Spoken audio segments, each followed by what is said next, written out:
Pesan ilahi di balik kelaparan dan gempa bumi, nomor 1, jangan fokus ke tanda-tanda zaman, tapi ke Tuhan Yesus.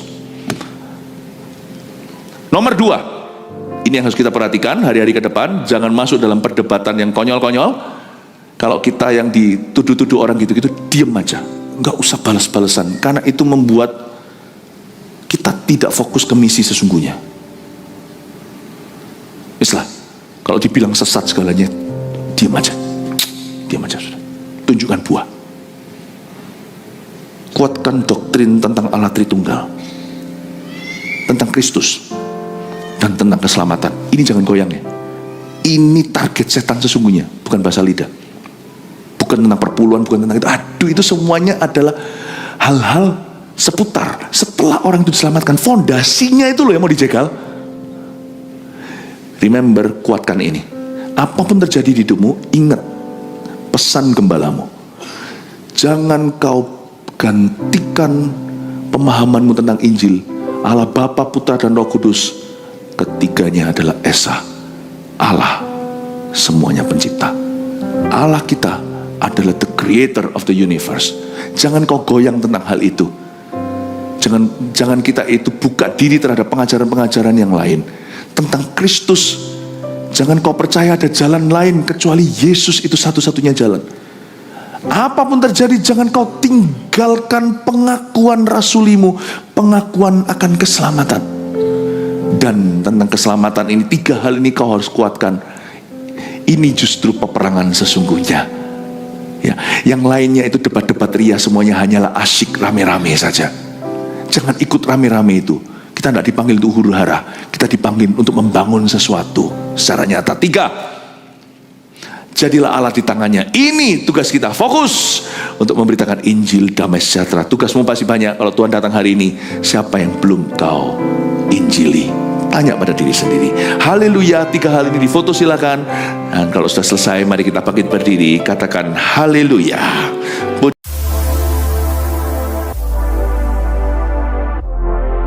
Di Matius 24 ayat 3 sampai 14. Nanti saya akan bahas ayat per ayat, ambil catatan. Terakhir saya kasih rangkuman. Ini adalah kata-kata Tuhan Yesus sendiri. Kita lihat ayat 3. Ketika Yesus duduk di atas bukit Zaitun, datanglah murid-muridnya kepadanya untuk bercakap-cakap sendirian dengan dia. Kata mereka, katakanlah kepada kami, bila manakah itu akan terjadi, dan apakah tanda kedatanganmu dan tanda kesudahan dunia? Jawab Yesus pada mereka, waspadalah, supaya jangan ada orang yang menyesatkan kamu. Sebab banyak orang akan datang dengan memakai namaku dan berkata, akulah Mesias, dan mereka akan menyesatkan banyak orang. Kamu akan mendengar deru perang atau kabar-kabar tentang perang, namun berawas-awaslah, jangan kamu gelisah. Sebab semuanya itu harus terjadi, tapi itu belum kesudahannya. Segala bangsa akan bangkit melawan bangsa, dan kerajaan melawan kerajaan. Akan ada kelaparan dan gempa bumi di berbagai tempat. Akan tetapi semuanya itu barulah permulaan penderitaan menjelang zaman baru. Pada waktu itu kamu akan diserahkan supaya disiksa, dan kamu akan dibunuh dan akan dibenci semua bangsa oleh karena namaku. Dan banyak orang akan murtad, dan mereka akan saling menyerahkan dan saling membenci. Banyak nabi palsu akan muncul dan menyesatkan banyak orang. Dan karena makin bertambahnya kedurhakaan, maka kasih kebanyakan orang akan menjadi dingin. Tapi orang yang bertahan sampai pada kesudahannya akan selamat. Dan Injil kerajaan ini akan diberitakan di seluruh dunia menjadi kesaksian bagi semua bangsa. Sesudah itu barulah tiba kesudahannya. Ini akan menimpa seluruh bumi. Ada yang sudah digenapi, sedang, dan ada yang akan. Kita itu sekalipun sebagai orang percaya, kita tidak diluputkan. Artinya kita tetap mengalami gonjang-ganjing dunia. Kita harus mengerti di zaman apa kita sekarang hidup, yakni di zaman Edan. Karena itu kita harus membangun kehidupan kita, kehidupan rohani kita sungguh-sungguh. Karena ini adalah zaman yang mudah sekali orang menyesatkan dan disesatkan. Kita juga harus bangun keluarga kita, hubungan dalam family. Kita juga harus bangun kehidupan bergereja kita, karena kita tidak bisa hidup sendiri. Don't do life alone. Kita juga harus mempersiapkan finance kita, bukan atas dasar ketakutan, tapi kelola talentamu. Talenta itu juga berarti waktu atau bakat Anda, keahlian, profesi, tapi juga keuangan. Karena kita tahu kita hidup di dalam zaman yang tidak menentu. Jangan kita itu hambur-hamburkan uang, jangan foya-foya, jangan flexing. Yang penting itu Anda kalau membeli sesuatu, pastikan kita bisa membedakan itu butuh atau keinginan. Dan kalau kita memang punya kelimpahan, gak apa-apa. Berkat Tuhan itu beda-beda setiap orang. Pastikan kita membelinya memang karena berguna dan karena kita bisa menikmati berkat Tuhan. Ya, jangan ikut-ikutan zaman dunia. Karena orang bodoh adalah orang yang menghamburkan semua resources sumber dayanya. Dia tidak punya emergency fund atau tidak punya yang namanya dana untuk masa-masa darurat. Anda harus tahu dulu ya, saya kasih bocoran. Nanti akan ada deru perang. Kita itu hidup di zaman dimana anything can happen. Bukan berarti perang-perangannya, tetapi juga ekonomi itu tidak pasti. Nah, apa yang Tuhan sampaikan di Matius 24 ini, ada pesan ilahi di baliknya untuk membangun kehidupan kita. Tidak usah hidup dalam ketakutan, dalam kecemasan, tapi tatalah hidupmu dimulai dari prioritasmu. Kita tidak hidup di zaman yang gampang. Yang berbisnis, kita sedang berbisnis di dalam zaman di mana perang-perangan terjadi, perang beneran, perang tarif, whatever, itu semua bisa terjadi. You and me, kita harus hidup bijaksana. Anak-anak muda jangan buang waktu. Sekolah yang benar. Masih bisa sekolah itu, ambil kesempatan itu. Kuliah yang beneran, jangan jurusnya itu jurus babi buta. Gak tahu mau ngambil nanti jurusan apa. Waktu kita ambil jurusan, pikirkan.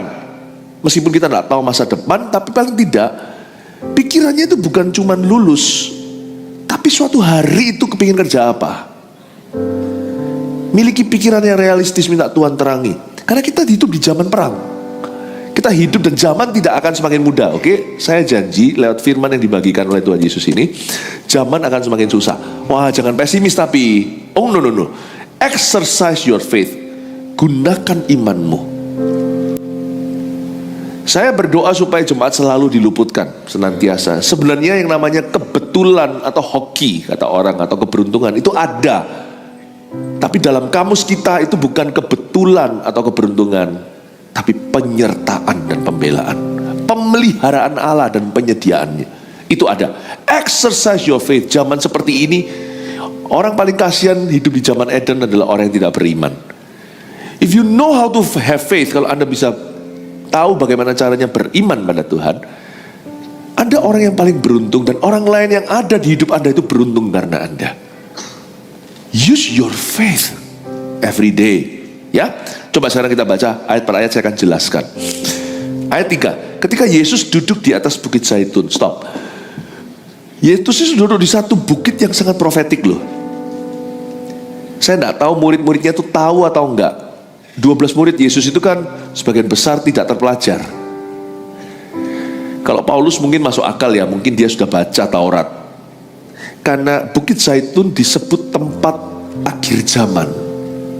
Kok bisa pas sekali pertanyaan mereka, coba baca. Waktu Yesus duduk di atas bukit Zaitun, datanglah murid-muridnya kepadanya untuk bercakap-cakap sendirian dengan dia. Kok mereka nggak tanya hal-hal yang lain atau seputar perkara-perkara mungkin yang terkini? Kata mereka, katakanlah kepada kami, bila manakah itu akan terjadi? When it will happen? Dan apakah tanda kedatanganmu dan tanda kesudahan dunia? Saya nggak tahu apakah murid-muridnya itu pernah baca Zakaria atau tidak. Di Zakaria pasal terakhir, pasal 14 ayat 4, nggak usah dibuka. Di sana dijelaskan bahwa Bukit Zaitun adalah tempat di mana Mesias ketika datang kembali akan menginjakkan kakinya. Bukit Zaitun yang di depan Yerusalem sebelah timur, dan bukit itu akan membelah jadi dua dari timur ke barat sehingga ada lembah yang besar yang memisahkan selatan dan utara. Saya nggak tahu murid-muridnya tahu atau enggak. Jangankan murid-muridnya itu Alkitabnya masih separuh, masih perjanjian lama, dan belum dibukukan. Itu hanya Taurat yang ada, itu putus-putus, pisah-pisah. Hanya orang-orang scholar atau orang-orang ahli-ahli atau cendekiawan yang bisa punya akses ke library atau perpustakaan. Lain cerita kalau Rasul Paulus ada di sana, tanya itu mungkin masuk akal karena dia pernah kuliah di bawah Gamaliel, Kisah Para Rasul. Jadi kalau dia yang tanya memang dia terpelajar, tapi nelayan loh. Dia tinggal di Galilea Utara, desanya pemukiman nelayan, petani. Bukan di selatan yang notabene kota religi, kota religius yaitu Yerusalem. Dia tidak punya akses, tidak punya kunci, tidak punya membership lah untuk masuk ke library itu. Saya nggak tahu pertanyaan mereka itu disengaja atau kebetulan ya. Karena para nelayan itu sebagian besar yang benar-benar mungkin bahkan sebagian mereka saya curiga buta huruf. Maybe. Bisa pertanyaannya itu pas banget dengan tempatnya. Hebat menurut saya. Dia duduk di Bukit Zaitun. Dia tanya, bila manakah itu akan terjadi ya Tuhan? Dan apa tandanya kedatanganmu? Kok lucu? Sometimes ya, kadang-kadang tuntunan Tuhan terbaik dalam hidup kita datang dalam rupa pertanyaan yang tepat waktu. Pertanyaan. Tapi janganlah kau jawab pertanyaan itu kalau kita nggak punya jawabannya. Izinkan Tuhan menjawabnya. Kadang-kadang ada pertanyaan di hati kita, di mana Tuhan ya di hidupku ya? Mungkin itulah saat kairos ilahi, Tuhan akan menunjukkan sesuatu kepadamu yang belum pernah kau alami. Terkadang pertanyaanmu itu bukan dari keluh kesah hatimu, tapi kadang-kadang Roh Kudus yang taruh di situ. Profetik sekali, bisa tepat sekali waktu itu kau bertanya itu. Dalam hidup saya melihat orang-orang non-Kristen bertobat terima Tuhan itu, ketika saya bertanya dalam hati saya masih ingat waktu itu, saya bertanya gini, kok susah ya orang-orang non-Kristen itu terima Tuhan? Kok lebih gampang lihatnya di Alkitab yang pernah terjadi di Kisah Para Rasul contohnya. Kok zaman ini kok jarang ya terjadi? Waktu setelah saya ngomong gitu, tak lama kemudian Allah bekerja di hidup saya. Banyak non-believers, orang tak percaya Tuhan lewat kesaksian saya. Sometimes God places, Tuhan taruh pertanyaan-pertanyaan penting di dalam hidupmu, tapi jangan setelah itu kau sambut dengan roh kecewa, dengan putus asa, dengan kepahitan, kau menjauhi Tuhan. Semakin jauh dari Tuhan, semakin kau tak punya jawaban. Saya nggak ngerti apakah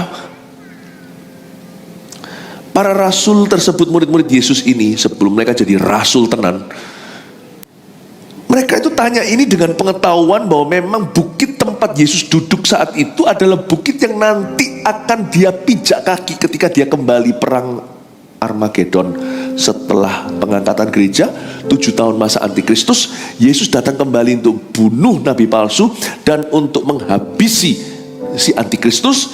Kakinya itu berpijak di Bukit Zaitun yang akan membelah jadi dua. Zakaria pasal 14 ayat 4. Dan setelah itu masuklah Yesus akan membangun di atas muka bumi kerajaan 1000 tahun. Ini kan zaman dulu, saya tidak usah kasih chart atau tidak usah kasih fotonya, tidak usah kasih kronologi kejadian. Anda bisa ke YouTube langsung lihat yang sudah diupload khotbah saya tentang kitab Wahyu akhir zaman, itu dari sana chartnya atau kronologinya, gambarnya sudah ada di situ. Saya hanya mengingatkan aja karena di sebagian besar, sebagian Anda sudah pernah mendengarkan. Janganlah lupa apa yang sudah diajarkan.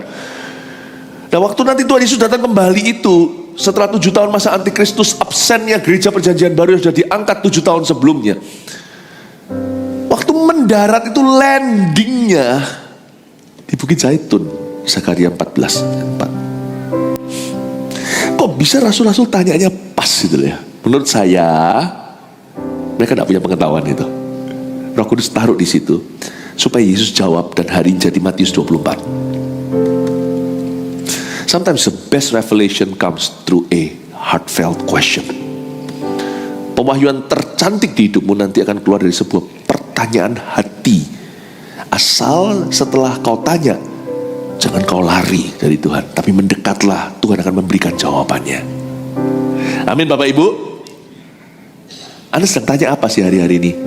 Aku tidak punya tanyaan apa-apa. Kok mungkin anak muda berkata gini, Pastor Philip, saya tidak punya pertanyaan apa-apa. Mungkin tidak pernah mikir, tidak pernah mikirkan.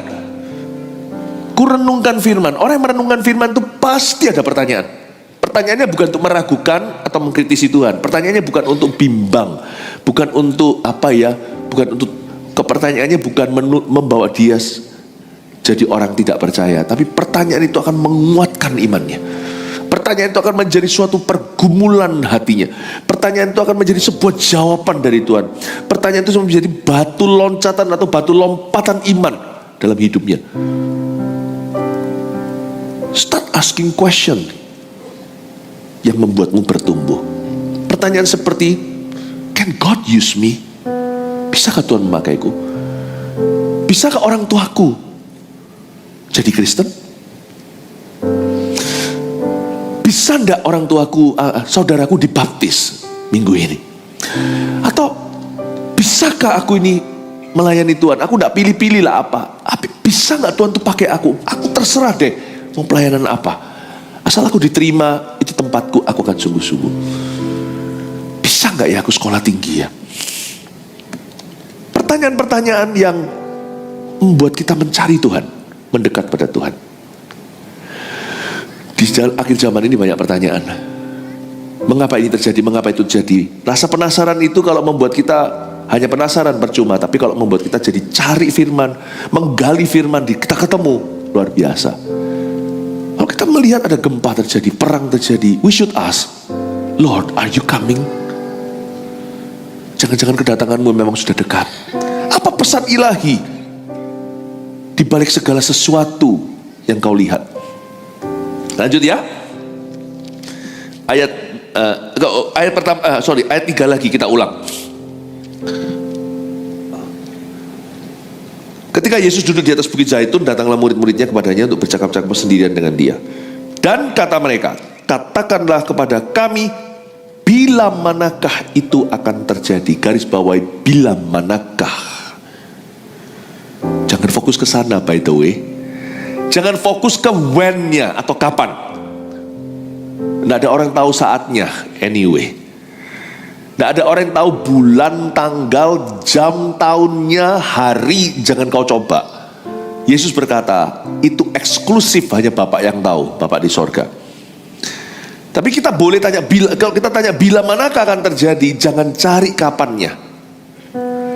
Tapi semoga Tuhan mengingatkan kita bahwa waktunya nggak semakin lama, tidak semakin jauh kedatangan Tuhan, tapi semakin dekat. Itu saja yang berhak kita ketahui.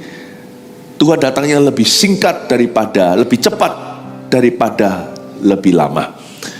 Lalu apakah tanda kedatanganmu dan tanda kesudahan dunia? Jangan terlalu concern, jangan terlalu fokus kepada when atau kapan. Jangan terlalu fokus pada tanda-tanda. Kalau kita terlalu fokus ke sana, jangan-jangan nanti kita abaikan hidup sehari-hari. Daripada kita itu konsentrasi pada kapannya, mendingan kita konsen pada Tuhannya. Mataku tertuju kepada Yesus. Jangan fokus ke when-nya. Jangan fokus kepada what-nya, kapannya, apanya. Fokus pada who-nya. Siapa yang memimpin hidupmu? Fokus pada Tuhan. Fokus pada how-nya. How should I live before Him? Bagaimana harusnya saya hidup di hadapan Allah? Orang yang terlalu concern dengan kapannya biasanya akan tersesat. Mendingan kita lebih banyak fokus untuk mempersiapkan diri jika Tuhan datang anytime atau kapan saja. Berita tentang kedatangan Tuhan, Tuhan naik ke sorga 2000 tahun lalu, berarti dia akan datang kembali. Dia berjanji akan kembali angkat kita semua. Oh, haleluya. Puji Tuhan, upahku besar di sorga. Haleluya. Puji Tuhan, upahku besar di sorga. Cara kita memahami janji kedatangan Tuhan yang kedua kali adalah lebih tepatnya, apa yang harus kulakukan untuk mempersiapkan diri? Adakah tugas-tugas yang masih terbengkelai? Adakah seseorang di sekelilingku yang menjadi tugas tanggung jawabku yang sampai hari ini belum kuinjili? Siapa yang patut diselamatkan? Ayo, harus cepat sebelum Tuhan datang. Dan selama Tuhan belum datang ini kita tidak tahu kapan. Talenta-talentaku jangan disembunyi di bawah tanah. Talenta 1, 2, 5 kelola. Yang perlu nabung. Jangan berkata, besok Tuhan datang, kita hamburkan semua. Yang perlu sekolah-sekolah. Miliki visi yang panjang sekalipun kita tidak tahu kapan Tuhan datang. Jangan berkata, kita tunggu aja di atas sotoh rumah. Kalau Tuhan datang, aku dulu yang diangkat. Jangan-jangan kau jalan di atas sotoh rumah, malah berdosa seperti Daud yang pengangguran. Di zaman raja-raja perang, dia tidak berbuat apa-apa. Make your life fruitful, produktif. Harus produktif hidup kita. Harus kita tanya, talenta apa yang harus kukelola? Kalau Tuhan mau datang, aku harus cepat. Saudaraku ini belum percaya kepadanya. Yang satu ini masih murtad jalan. Yang lain lagi itu sudah undur dari Tuhan. I have to do something. Cara kita untuk meresponi janji kedatangan Tuhan yang kedua kali, dan kita tidak tahu kapan. Kalau kita dengar pencemooh dan hater-hater, mereka hanya berkata katanya mau datang, kok nggak datang-datang. Mereka hanyalah pencemooh atau pengejek. Jangan kau dengarkan. Hidup mereka pasti tidak produktif. Hidup mereka pasti egois. Tapi tanya pada dirimu sendiri, kalau Tuhan datang hari ini, what haven't you done? Apa yang belum kau lakukan? Amin, Bapak Ibu Saudara. Pertanyaannya seharusnya bukan bila manakah itu akan terjadi dan apa tandanya. Tapi kalau Anda baca ayatnya, nanti di ayat terakhir yang harus kita baca ayat 14, dan Injil Kerajaan Allah akan diberitakan di seluruh dunia menjadi kesaksian bagi semua orang. Kamu tidak usah terlalu concern, tidak usah terlalu pusing tentang kapannya. Beritakan Injil damai sejahtera kepada orang-orang yang masih bisa kau selamatkan. Lain cerita di zamannya Nuh itu sudah beritakan. Nuh itu terkenal sekali. Satu-satunya orang yang dipandang gak waras bangun kapal di atas pegunungan, kapal raksasa lagi itu. Kalau Anda lihat itu ukurannya, itu kapal segede mall lah. Nuh itu beritakan Injil ke semua, gak ada yang mau. Jadi yang masuk ke dalam cuma Nabi Nuh dan istrinya, 3 orang anaknya, 3 orang menantunya masuk dalam batra. Nuh sudah mencoba dan dia punya waktu cukup lama, ratusan tahun untuk bisa menginjili, dan dia injili semua. Lain cerita kalau orang-orang itu tidak mau, itu memang adalah pilihan mereka. Di hidup kita kan belum kita coba. Itu kan asumsi kita kalau orang kan menolak. Kita nggak seperti Nuh sudah injili semua, kita belum loh. Ada orang-orang yang sebenarnya kalau kita mau taat dan injili mereka akan terima loh. Untung Tuhan belum datang hari ini. Orang itu masih kesempatan diselamatkan, dan aku masih ada kesempatan untuk taat memberitakan Injil ke orang itu. Amin Bapak Ibu. Cara kita memahaminya adalah Tuhan berkata, kamu jangan terlalu concern lah, kamu jangan terlalu pusing tentang kapannya. Tapi lebih tepatnya, temukan peranmu sebelum kedatanganku. Selesaikan tugas pelayananmu. Lakukan bagianmu pada keluargamu. Kelola apa yang ada pada dirimu. Jangan fokus ke kapan, fokus ke aku, kata Tuhan. Jangan fokus ke when-nya, fokus ke who. Dan juga fokus ke how-nya, bagaimana seharusnya kau responi panggilan Tuhan. Ayat 4, jawab Yesus pada mereka, waspadalah supaya jangan ada orang yang menyesatkan kamu. Sebab banyak orang akan datang dengan memakai namaku dan berkata, akulah Mesias, dan mereka akan menyesatkan banyak orang. Ayat 4 dan 5, penyesatan-penyesatan akan banyak terjadi di dunia.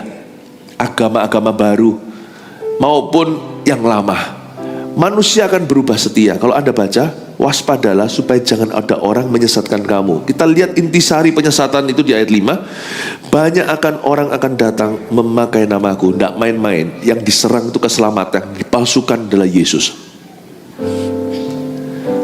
Kalau Anda baca di ayat 5, 4 dan 5, penyesatan-penyesatan itu tidak seperti yang terjadi sekarang di antara gereja. Kebanyakan misalnya yang disebut sesat-sesat segalanya itu karena bahasa roh. Menurut saya childish. Menurut saya sangat-sangat kekanak-kanaan. Come on lah. Kita tidak harus sepakat. Gereja kita adalah gereja yang berbahasa roh.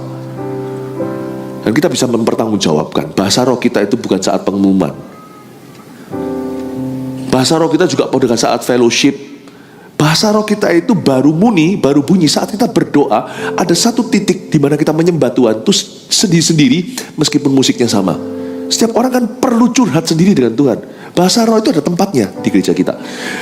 Dan sebelum firman, sehingga ada tafsiran. Siapa bilang bahasa roh diterjemahkan? Bahasa roh itu ditafsirkan. Artinya puji Tuhan di gereja kita ditempatkan di praise and worship, di worship hampir terakhir sebelum firman Tuhan. Sehingga ada spirit filled word, ada firman yang sifatnya penuh. Firman yang sifatnya itu spirit filled word apa ya? Ada khotbah yang penuh Roh Kudus, dan ada jemaat yang sudah dipenuhi Roh Kudus sebelum terima khotbah sehingga remanya itu jadi. Dan bahasa roh juga kita izinkan ketika waktu altar call misalnya kita doakan orang. Karena kita tidak kenal kan, kita butuh Roh Kudus untuk doakan dia kan. Jadi lucu, penyesatan yang jadi gunjang-ganjing di antara gereja itu menurut saya adalah jebakan setan. Yang karismatik jangan terjebak, kalau digituin tidak usah responi. Kita hanya berkata, I bless you my brother. Yang tidak karismatik, jangan kau tuduh yang karismatik sesat. Sesatnya di mana? Roh jahat. Lihat buahnya.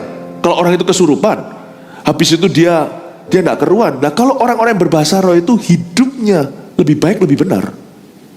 Ya undi sih. Pasti ada di orang-orang di gereja Pentakosta karismatik yang tidak benar. Di gereja yang konservatif yang tidak benar juga banyak. Cuman yang punya karunia biasanya jauh lebih menyolok untuk disalahkan. Sebenarnya nah, kalau kita sekarang misalnya kita mengkritiki seseorang yang bahasa roh, kamu sesat. Ini menurut saya jebakan setan untuk mengadu domba, mengadu gereja. Kita jangan masuk di dalam jebakan atau pancingan itu. Coba dulu dong, mungkin yang kita tuduh itu dia mengasihi sesamanya, nah? Dia hidup kudus tidak? Kalau memang itu sesat roh jahat, mana mungkin dia bisa memunculkan kekudusan?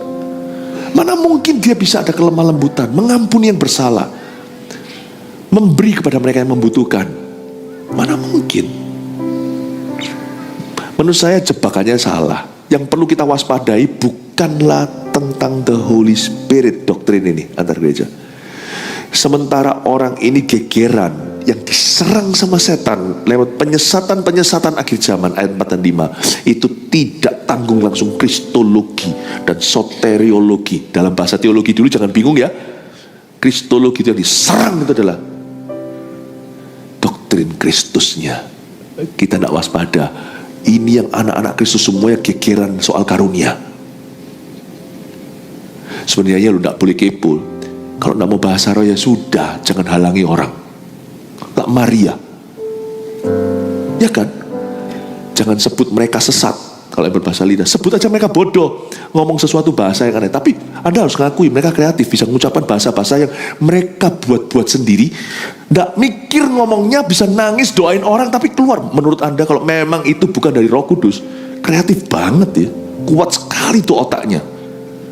Coba sekarang ngomong bahasa yang Anda tidak kenal, tapi Anda tidak boleh fokus ke ngomongnya. Sambil ngomong itu sambil mikirkan Indonesia. Itu akan sambil mikirkan papa mama yang belum selamat. Coba kalau Anda bisa terus jalan dan berbunyi dan mengalir,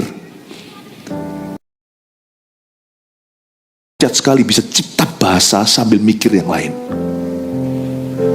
Gak mungkin dari otaknya. Gak ada otak orang sejenius itu bisa mencipta bahasa. Itu dari spiritnya. Paling tidak sebut aja mereka bodoh, jangan sebut mereka sesat dong. Bodoh sekali ngomong-ngomong kata-kata yang tidak dimengerti. Oh si kong tong wah, lemeng-lemeng ah. Oh si kong tong wah xiu lah. Oh si ting, si kong. Yang ngomong bahasa Mandarin nggak ada tentu tahu. Ini saya ngomong bahasa Konghu.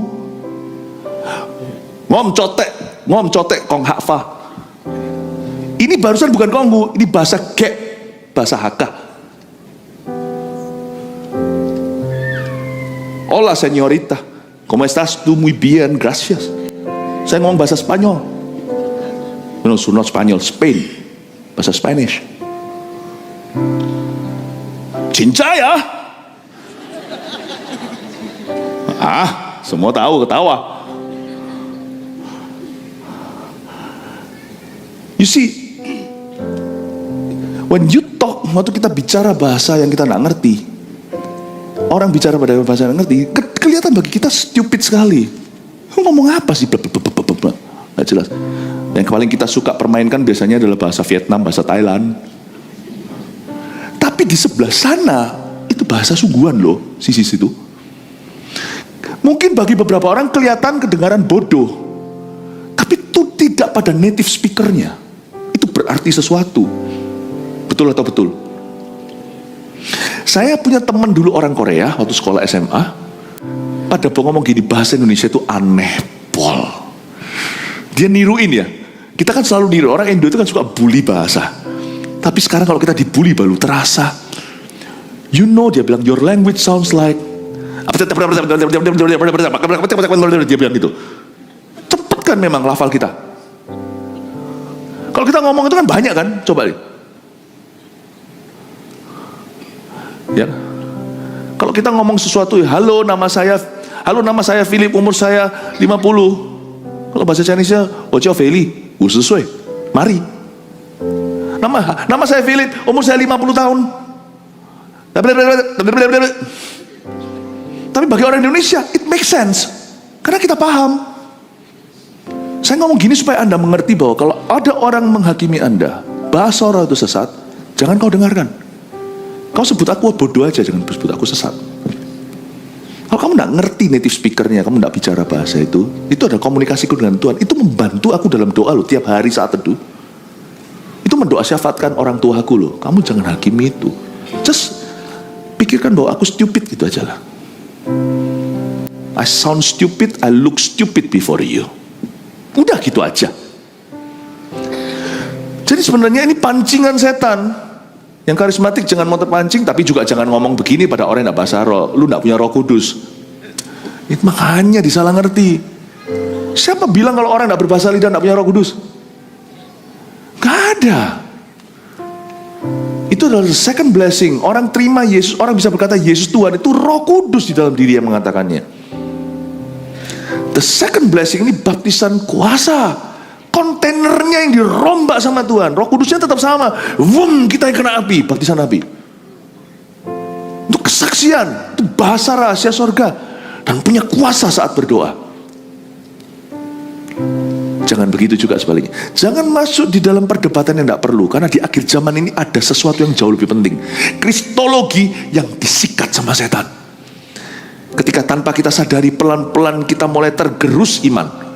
Dulu kita percaya Yesus satu-satunya jalan, sekarang kita percaya semua agama sama. Nah itu lebih bahaya loh. Itu bukan tentang bahasa roh. Bahasa lidah itu cuman karena Wakani Jang Fangyan Wapusuan Yan. Aku lihat kamu ngomong bahasa apa gak ngerti, aku gak suka lihat kayak gitu. Ya sudah. By the way, yang bicara bahasa roh itu juga banyak pengacara, profesor, orang-orang pinter, cendekiawan, sejarawan. Even before you call them stupid, think first, are they really stupid? Lihat buahnya, bukan lihat pohonnya. Right? Tapi jangan kita mau masuk dalam perdebatan itu. Dan kita, orang yang sudah berbahasa roh, jangan merendahkan orang yang belum. Untuk pelayanan, iya, ada kriterianya. Kan semua kan ada set of skill dan karunianya. Tapi secara martabat di depan Tuhan, kita yang berbahasa lidah tidak lebih hebat. Bisa jadi kita dikasih bahasa roh karena kita memang lebih lemah, supaya kita bisa berdoa. Jangan lu ya remehkan orang Kristen yang lainnya. Oh, tidak punya Roh Kudus. Jangan ngomong gitu, karena kita tidak lebih dari mereka. Itu karunia yang Tuhan beri, ya kan?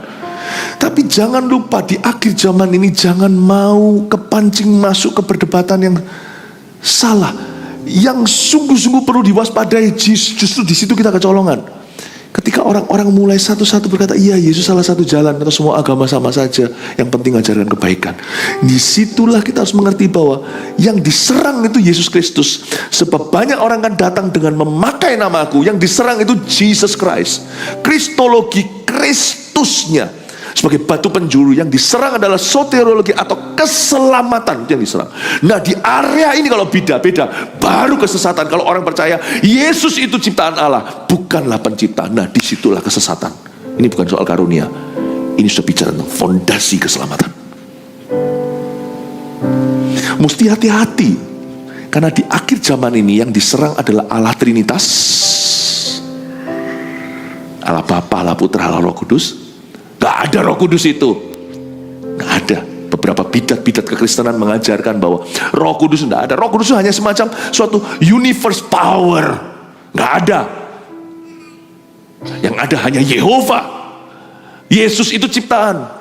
Sama-sama diciptakan, sama seperti Lucifer diciptakan. Hati-hati yang gituan malahan. Jangan berkutat di yang bahasa roh segalanya. Lalu kristologi di gereja-gereja tambah lemah. Karena gegeran antara Kristen, tambah soteriologi, namanya keselamatan semakin lemah semakin lama. Doktrin tentang Trinitas semakin lemah semakin lemah. Ya ampun, kalau kena bahasa lidah dengan gereja lain misalnya, Yesusmu adalah Yesusku sama. Sama-sama kita yakin dia anak Allah yang maha tinggi, equal, setara dengan Allah. Firman itu adalah Allah, firman itu bersama dengan Allah. Kita percaya Allah Bapa, Allah Putra, Allah Roh Kudus. Kita percaya sama-sama keselamatan tidak ada di jalan lain kecuali Yesus. Bukannya seharusnya gereja-gereja saling menguatkan. Karena sekarang yang diserang adalah tentang Yesus Kristusnya, bukan soal baptisan Roh Kudus. Bukan tentang perbedaan minoritas lah ya. Ada orang yang percaya baptisan Roh Kudus ya pokoknya orang lahir baru itu sama. Tapi orang Pentakosta karismatik percaya ada berkat berikutnya. Setelah orang itu terima Tuhan lalu akan ada Pentakostanya. Bisa terjadinya sekaligus seperti Cornelius, atau terjadinya terpisah seperti orang-orang Efesus 12 murid itu.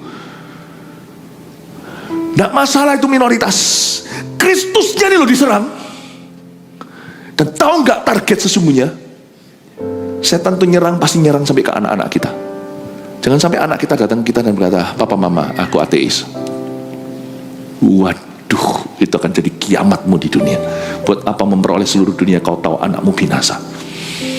Keselamatan tentang Allah Trinitas itu kuatkan, dan Anda dan saya di sini juga jangan main-main soal itu. Main-main soal itu. Kuatkan iman Anda pada Tuhan. Kuatkan, jangan sampai kecolongan. Karena yang diserang hari-hari ini, yang namanya roh penyesatan sesungguhnya itu bukan soal karismata, soal karunia, soal bahasa lidah, bukan. Yang disebut kesesatan itu bukan soal perpuluhan, bukan. Ini semuanya adalah, saya sebut sebagai apa ya, kayak distraction. Ini semuanya gangguan yang benar-benar mau diserang. Anda mau dilucuti di situ, itu adalah dari sisi Kristus, batu penjuru. Dan tahu nggak, yang dia targetkan anak cucu kita ya, betul. Tapi sebenarnya target utama itu hamba-hamba Tuhan. Anda kan lihat nanti di akhir zaman ini, hamba-hamba Tuhan banyak yang akan bergeser dari pendirian semula tentang Kristus. Saya ngomong gini tanpa memikirkan apa-apa siapa-siapa. Ini firman Allah sepanjang zaman. Nanti Anda lihat, yang pertama kan digeser. Setan itu bukan menyerang orang, bukan menyerang jemaat. Saya tidak suka pakai kata orang awam, tapi itu yang dimengerti sama orang. Setan tidak serang orang awam. Setan itu serang clergyman. Setan itu serang orang-orang yang punya kependetaan. Anda jangan kejut ya. Dia tahu strategi ini, pukul gembala, tercecerlah domba. Yang diserang itu CGL, coach, TL, pastor, semua yang diserang. Saya juga sama aja. Tapi kita bersikukuh pada pendirian kita, tidak meninggalkan pewahyuan yang telah kita terima. Injil yang sudah dibeber, dijabarkan dari fondasi kita, tidak pernah. Gereja kita tetap akan setia loyal pada Kristus sebagai batu penjuru. Kita akan tetap membuka pintu selebar-lebarnya. Roh Kudus adalah God in the church. Tidak akan pernah kita akan gantikan. Bapak Ibu Saudara, hari-hari ini yang akan diserang, Anda akan lihat nanti ke depan di dunia ini, yang bergeser itu nanti pendiriannya adalah sebagian hamba-hamba Tuhan. Dan kalau Anda lihat itu, Anda tahu bahwa itu adalah tanda zaman. Dunia semakin jahat, kasih manusia semakin pudar. Itulah sebabnya punya culture bergereja itu penting. Dan gereja terus maju itu penting. Gereja harus punya visi. Gereja harus mengajarkan kebenaran dari waktu ke waktu, harus diperbaharui, dikomunikasikan lagi. Dari waktu ke waktu harus ada khotbah juga seperti ini setiap gembala sidang. Ini juga gentle reminder untuk kita semua yang menggembalakan. Kita harus terus menjaga. Kalau kita selamat karena percaya, kita juga binasa karena salah percaya. Tanda zaman salah satunya adalah nanti akan banyak orang datang dengan memakai namaku, kata Kristus. Dan mereka akan menyesatkan banyak orang. Yang nanti akan ditargetkan utama sama setan. Bukan jemaat, tetapi pemimpin-pemimpin rohani. Makanya pemimpin rohani harus punya kehidupan doa yang baik. Pemimpin rohani juga harus punya kehidupan dengan keluarga yang sehat. Karena setan tahu bahwa salah satu tanda zaman adalah banyaknya penyesatan dan banyaknya hamba-hamba Tuhan yang tersesat. Ya, itulah sebabnya Bapak Ibu, kalau Anda punya kesempatan untuk diperlengkapi di MSC My Spiritual Journey 1, MSC 2, monggo silakan. Jangan kau tolak yang kayak gitu. Itu makanan mewah. Yang kayak gitu itu kalau Anda bisa memperkuat diri itu not just for you, itu untuk orang lain juga untuk keturunanmu suatu hari Anda bisa menjawabkan. Kenapa harus putus dengan dosa? Kita diselamatkan karena anugerah, supaya Anda juga bisa menjawab. Puji Tuhan GMS juga setelah membuka STT-nya. Ya, kita juga mau melengkapi dari sisi teologi. Tahukah setiap kali saya khotbah seperti ini juga itu saya selalu punya tim yang menjagai semua pengajaran itu. Pastor Samuel Handoko, ya kan, Pak Sam, Pastor Yo yang sekarang lagi khotbah di PCM, ya, PDP Jeremy Mantova. Anak saya juga selalu menjadi tempat untuk kita saling saring, supaya tidak sia-sia belajar teologi sampai masters. Dan juga beberapa tim yang lain selalu bersama-sama dengan saya untuk rembukan. Pak Fandi yang juga nanti akan belajar apologetik. Tapi cuma tidak tahu apologetik, kiranya orang yang minta maaf terus, apologizing. Apologetika atau defending the Christian faith. Perang doktrinnya akan semakin nyata di akhir zaman. Itu salah satu yang harus Anda perhatikan. Perang doktrin, kita tidak boleh buta, tidak tahu apa-apa. Gampang tertipu nanti. Kita harus tahu apa kata firman. Kita harus tahu siapa itu Tuhan. Ya. Salah satu tanda zaman adalah akan terjadi banyak penyesatan. Lalu selain itu ayat 6, nah ini akan pengaruh ekonomi yang berikutnya ini. Tapi kalau orang yang langsung di lokasi tempat perang, ya ini bisa perkara hidup dan mati. Kamu akan mendengar deru perang. Jangan heran kalau yang namanya nilai tukar uang dan sebagainya itu kayak sudah nggak ada aturan. Sekarang itu sudah ngejazz, nggak klasik lagi dunia ini. Ya, kamu akan mendengar deru perang atau kabar-kabar tentang perang. Namun berawas-awaslah, jangan kamu gelisah, sebab semuanya itu harus terjadi. Tapi Tuhan berkata, tapi itu belum kesudahannya. Itu baru seperti orang itu buka satu, baru kontraksi. Kalau orang berkata, ada perang, wah, Tuhan sudah datang hari ini juga. Oh, ada deru tentang perang, wah, iya, itu tanda-tanda zaman akhir. Tapi itu belum kesudahannya. Tapi mengajarkan hikmat pada kita. Kalau ayat 7 berkata, sebab bangsa akan bangkit melawan bangsa, perhatikan, dan kerajaan melawan kerajaan, lalu efeknya akan ada kelaparan dan gempa bumi di berbagai tempat. Itulah sebabnya bangun your financial life. Hidup di akhir zaman itu harus punya hikmat, bukan ketakutan. Tetapi harus tahu bagaimana mengelola resourcesmu atau sumber dayamu dengan bijaksana. Kalau kita tahu di dunia ini gunjang-ganjingnya cepat, turnovernya itu loh sangat-sangat cepat. Ya, Anda jangan kaget kemarin Anda datang kota itu, di situ ada toko itu, besok nggak ada, besok ganti toko lain. Zaman dulu nggak gitu. Zaman dulu masih ada cerita di mana berdiri sejak 1900, lama sekali berdirinya. Zaman sekarang orang bisa langgeng berdiri itu harus bangun bisnisnya, profesinya upon character. Zaman dulu nggak banyak yang itu. Zaman sekarang you mau sesuatu yang akan awet, harus with your character, reputasi. Itulah sebabnya di zaman edan seperti ini jangan punya mimpi cepat kaya, karena biasanya akan serakah dan buta dan membuat keputusan paling bodoh dalam hidupnya. Bangun perlahan-lahan, kekayaan itu dari Tuhan. Dan ini juga mengajarkan kepada kita, kalau di zaman seperti ini tuh, alangkah baiknya tidak membangun apa-apa di atas dasar hutang. Karena itu bukan uangmu. Karena Anda tidak tahu kan, dunia itu kabarnya seperti apa. Anda tidak bisa jadikan jaminan.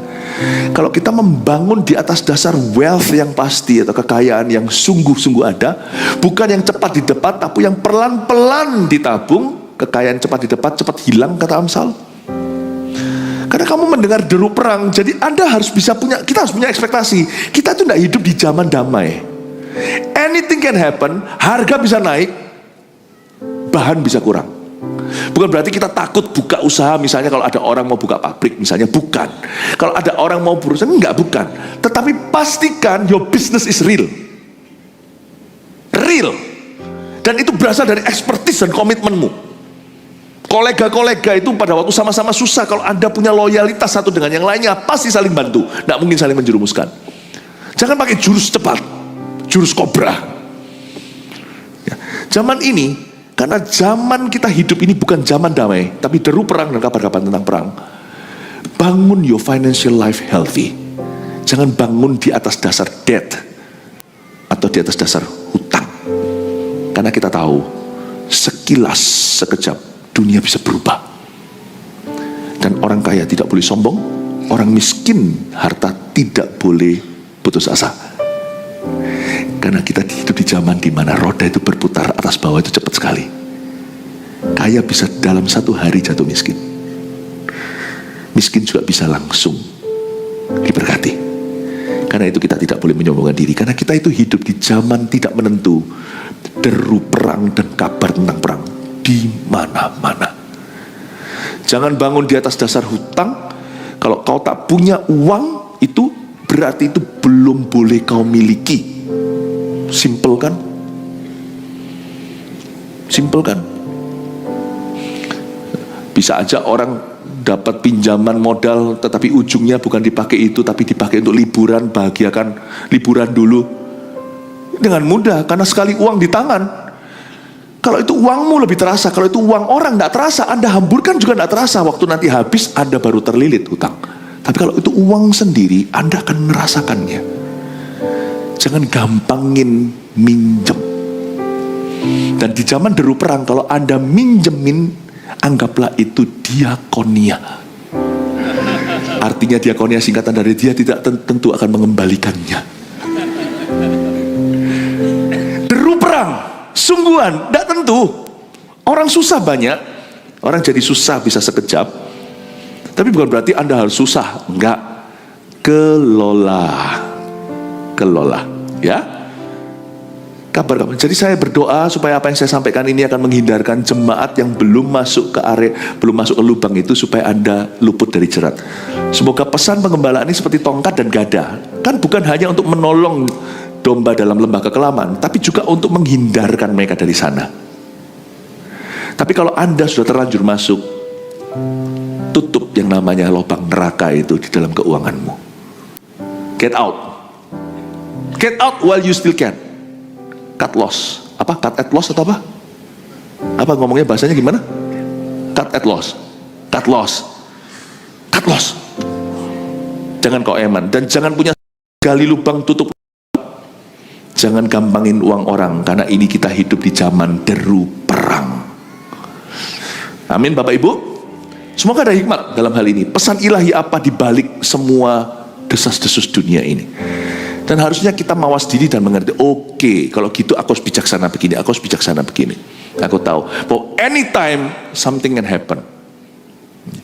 Tapi jangan jadi orang yang hoarder dalam bahasa Inggrisnya, orang yang numpuk barang. Takut, tisu beli segudang. Beli ini, jangan lupa semua itu udah kadaluarsanya, apalagi makanan. Nggak usah ketakutan. Menjadi takut itu sendiri adalah dosa. Karena kita tidak dipanggil untuk menjadi roh, punya roh ketakutan, tapi roh yang bijaksana. No. Bijaksana itu bukan berarti main aman karena ketakutan. Tidak. Bijaksana itu tahu bahwa aku tidak bisa menggantungkan apa-apa kecuali sesuatu yang real dengan Tuhan, real dengan sesama, real di dalam talentaku. Aku harus bangun sesuatu yang nyata bersama dengan Tuhan dan bersama dengan orang-orang yang Tuhan utus di hidupku. Jangan pindah-pindah gereja. Itu ruginya di Anda dan keturunan Anda. Sungguhan. Itu percuma kok. Itu ujungnya kerohanianmu akan rapuh itu. Dan suatu hari ketika Anda butuh kerohanian itu menjadi sesuatu, Anda tidak akan menemukannya. Anak itu cepat besar kalau anak kita masih kecil. Puji Tuhan kalau kita tertanam anak kita masih kecil, atau tertanam dari muda sebelum menikah. Sebab ketika anak di usia tertentu itu cepat sekali, anak umur kelas 4, kelas 5, kelas 6 itu cepat sekali. Lalu setelah itu sudah nggak ada remnya. Setelah itu seperti orang yang bahasa Jawa Tengah itu Bang Jo bablas. Lampu merah itu sudah diterabas. Setelah lulus ya cepat sekali loh. Setelah lulus kuliah, pacaran itu menikah sekalian itu, hidup itu cepet banget untuk survival. Kalau pada saat itu Anda baru tertanam, baru gimana? Ada banyak episode yang hilang di dalam diri keluarga Anda. Karena kita tahu kita hidup di zaman tidak menentu seperti deru perang. Sebab bangsa akan bangkit melawan bangsa, kerajaan melawan kerajaan. Kita lihat ayat 8, akan tapi semuanya itu barulah permulaan penderitaan menjelang zaman baru. Pada waktu itu kamu akan diserahkan supaya disiksa, dan kamu akan dibunuh dan akan dibenci semua bangsa oleh karena namaku. Ayat 9 waktu Anda baca gini, kira-kira apa antisipasinya? Kalau saya baca ayat 9 gini, kalau orang baca gini, aduh kok gak enak ya. Kalau saya enggak. Waktu saya baca gini itu saya langsung buat hati saya itu tervaksinasi. Ekspektasi saya mulai sesuaikan dengan zaman. Justru yang saya kuatkan adalah kekuatan roh. Yang saya akan kokohkan adalah kekuatan rohani saya. Waktu saya melihat begini, saya tidak akan expect man will treat me nice every time. Karena Alkitab berkata kita ada di zaman kasih orang jadi dingin. Mengutip kalimat Paulus di suratnya, pada waktu itu kamu akan diserahkan supaya disiksa. Ini memang bicara tentang aniaya karena Tuhan, tapi di sini juga kita ditunjukkan spirit zaman ini semua orang jadi raja tega.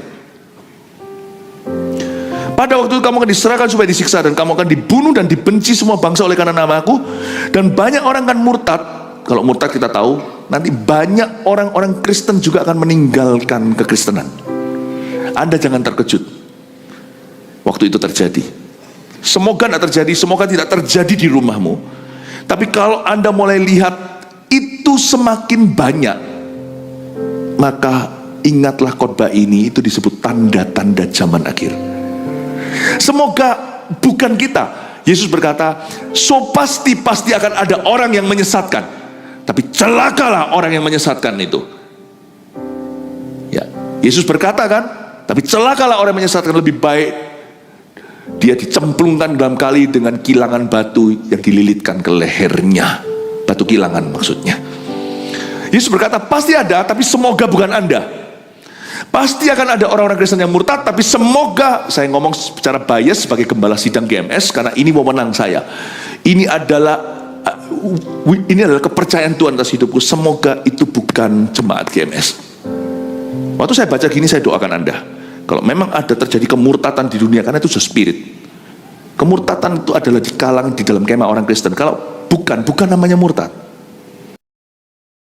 Ya, setiap agama punya versi definisi murtad itu apa. Tapi di Kristen, kata murtad itu meninggalkan Tuhan dan menjualnya untuk yang lain. Banyak orang kan murtad. Kalau itu sampai terjadi, saya berdoa semoga itu bukan jemaat GMS. Kalau ada yang terjadi gituan di akhir zaman. Yang setuju sama saya katakan amin. Semoga itu bukan anak-anak kita, katakan amin. Banyak orang kan murtad dan mereka akan saling menyerahkan dan saling membenci. Perhatikan kata saling menyerahkan, saling membenci. Dari sini harusnya hati kita lebih kebal. Kalau ekspektasi kita turunkan bahwa semua orang harus memperlakukan kita dengan baik, di jalanan semua orang harus ramah, ya kan? Ya. Kalau orang yang salah di dunia ini harus tahu diri, ya minta maaf lah. Masa aku yang minta maaf dulu? Kalau Anda masih punya angan-angan Cinderella, hidup di zaman Edan, nanti Anda yang rugi ketika itu terjadi shock terapi. Tapi kalau saya turunkan ekspektasi saya, dunia semakin jahat, kasih semakin dingin, saya tidak expect apa-apa lagi sama orang. Malah justru saya bebas, freedom hati saya. Kalau saya diperlakukan jahat, saya berkata, gak heran, tapi saya memilih jadi orang baik. Saya bukan hanya turunkan ekspektasi, saya naikkan kekebalan iman. Saya justru tingkatkan kapasitas rohani saya. Saya justru tingkatkan yang namanya stamina rohaniku. Kalau saya tahu bahwa dunia ini, kita hidup di dalam dunia yang orang itu supaya saling siksa, saling bunuh, benci membenci, saling menyerahkan, itu kan berarti sahabat. Itu saling membenci, saling menyerahkan, ini kan berarti seperti Yesus dikhianati Yudas. Ini kan bicara tentang pengkhianatan dari dekat. Jangan jatuh di lubang kepahitan. Orang kepahitan itu sebenarnya bisa terjadi siapa saja, saya juga bisa. Tapi kalau ekspektasi kita turunkan, kita tidak akan kepahitan. Jangan ada yang namanya bahasa Inggrisnya spirit of entitlement, perasaan berhak. Misalnya dalam sebuah pelayanan, kok aku tidak dihargai? Itu orang tidak ready untuk perang. Di zaman deru perang gini tuh, hidup kita itu harus gini loh. Aku datang untuk melayani, bukan untuk dilayani. Kalau ekspektasi kita turunkan terhadap orang lain, kita jadi kuat. Kalau kita tidak menuntut untuk menerima dulu, otomatis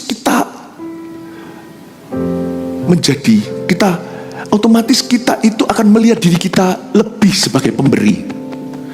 Saya kalau berada di kalangan orang Kristen, saya tidak berharap saya dikuatkan dulu. Di mana Tuhan utus saya, kemana saya pergi, di mana saya berada, saya selalu pikir, aku harus kuatkan orang lain. Tapi akhirnya, siapa yang menguatkan juga dikuatkan, apa yang kau tabur, kau tuai. Jadi orang Kristen di zaman ini, harus pintar secara rohani, turunkan ekspektasimu terhadap orang lain. Sehingga kalau ada orang baik sama Anda itu saking terkejutnya, karena Anda expect apa-apa. Wow! Sampai Anda lupa jasa itu, berterima kasih sama orang itu, thank you. Tapi kalau orang ekspektasinya tinggi, dilayani, ya sudah seharusnya lah kau layani aku. Kurang dikit kepahitan dia, kok gitu?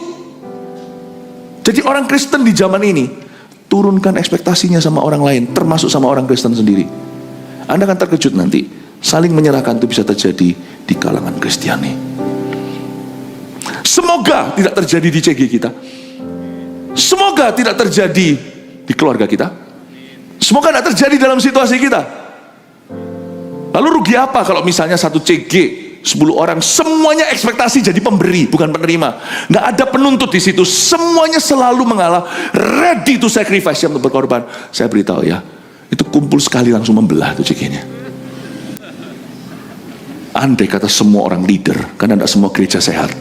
Kalau gereja kita ini 100% jemaatnya semua leader, bukankah kebangunan rohani lebih cepat? So don't worry kalau Anda jadi terlalu kuat, karena kita tidak bisa terlalu kuat. Lebih kuat kita, lebih banyak tanggungan kita. Setiap kali saya naikkan kekuatan, saya ditambahin loadnya sama Tuhan. Ketika kita kuat, kita mampu secara manajemen, secara gereja contohnya, dulu kita sekian puluh ribu, lalu tiba-tiba dijadikan angkanya, digitnya 5, nolnya jadi 100.000 lebih. Saya berkata iya. Kita tidak pernah sia-sia membangun kekuatan dan kemampuan. Setiap kali kita ada skill, Tuhan mesti tambahkan. Jadi don't worry untuk Anda lari dengan Tuhan itu, jangan takut. Jangan takut untuk Anda berbenah diri. So ketika Anda jadi lebih, Tuhan juga akan percayakan lebih, katakan amin. Tapi yang membuat Kristen kerdil tahu apa? Ekspektasi sama orang tinggi, kecewa dengan mudah kecewa, dan dia juga tidak bisa melihat dirinya itu sebagai leader dalam situasi itu. Nah disinilah kelemahannya. Ya, ayat 11, 12 sudah mau selesai kok. Banyak nabi palsu akan muncul dan menyesatkan banyak orang, betul? Dan itu sudah tadi. Dan karena makin bertambahnya kedurhakaan, maka kasih kebanyakan orang akan menjadi dingin. Bolehlah, jangan sampai sih, saya harap sih jangan terjadi. Tetapi ini fakta, kasih di dunia ini kebanyakan orang akan menjadi dingin. Kalau Anda baca gini, gimana? Kalau saya baca gini, langsung saya taruh diri saya di sini. Kasih kebanyakan orang akan menjadi dingin. Jadikan aku yang golongan sedikit itu. Cara orang membaca ayat ini ada berbagai macam. Karena makin bertambahnya kedurhakaan, maka kasih kebanyakan orang akan menjadi dingin. Aduh, lalu kita langsung tawar hati, hambar, aku putus asa. Waduh, kok Tuhan sudah ngomong gini ya? Kasih kebanyakan orang akan menjadi dingin. Kalau gitu aku tidak akan dikasih dong. Belas kasih, lalu kita mulai mengasihani diri sendiri. Kita mulai bermental korban. Cara baca ayat gini tidak boleh juling rohani. Waktu kita baca gini cara saya membacanya, saya ajari Anda. Karena makin banyak kedurhakaan. Oke, itu fakta. Welcome to the new world. Maka kasih kebanyakan orang akan menjadi dingin. Tunggu, ini aku tidak bisa stop mungkin. Mungkin kalau aku berusaha kasih kebanyakan orang ini, yang jadi dingin akan jadi panas lagi. Semoga ya lewat pelayanan kita, pelayanan kami, orang-orang yang sudah kehilangan kasih ini kembali mengalami kasih. Oke, semoga. Tapi waktu saya baca ini pertama-tama, saya lihat peran saya. Maka kasih kebanyakan orang akan menjadi dingin. Jadikan aku sedikit orang yang tidak dingin itu. Jadikan aku Gideonnya, 300 tentara Tuhan awal, untuk mengubah dan menantang kedinginan kasih yang ada di kebanyakan orang. Pakai kami Tuhan, segelintir orang yang sedikit ini untuk mengubah dunia kami. Bisakah Anda melihat seperti itu? Pesan ilahi di balik tanda zaman ini tergantung cara orang melihatnya. Ada orang melihat zaman gitu lalu putus asa, lalu lemas dia. Tapi ada orang yang melihat itu dan menerima tantangan dari Tuhan. Here I am, send me. Jadikan aku golongan yang sedikit yang tidak kehilangan kasih. Dan terakhir, tapi orang yang bertahan sampai pada kesudahannya akan selamat. Ini orang yang beda. 14. Injil kerajaan akan diberitakan di seluruh dunia, menjadi kesaksian bagi semua bangsa. Ini Tuhan, ini peranmu, memberitakan Injil ke semua bangsa. Sesudah itu barulah tiba kesudahannya. Di dunia hanya ada dua macam orang. Orang yang ikut history dan history maker. Saya harap di gereja ini we're raising you to be history makers, bukan cuma orang yang flow dalam history yang ada. Pesan ilahi di balik kelaparan dan gempa bumi. Nomor 1, jangan fokus ke tanda-tanda zaman, tapi ke Tuhan Yesus. Nomor 2, ini yang harus kita perhatikan hari-hari ke depan. Jangan masuk dalam perdebatan yang konyol-konyol. Kalau kita yang dituduh-tuduh orang gitu-gitu, diam aja, nggak usah balas-balasan, karena itu membuat kita tidak fokus ke misi sesungguhnya. Misalnya, kalau dibilang sesat segalanya, diam aja sudah. Tunjukkan buah. Kuatkan doktrin tentang Allah Tritunggal, tentang Kristus, dan tentang keselamatan. Ini jangan goyang ya.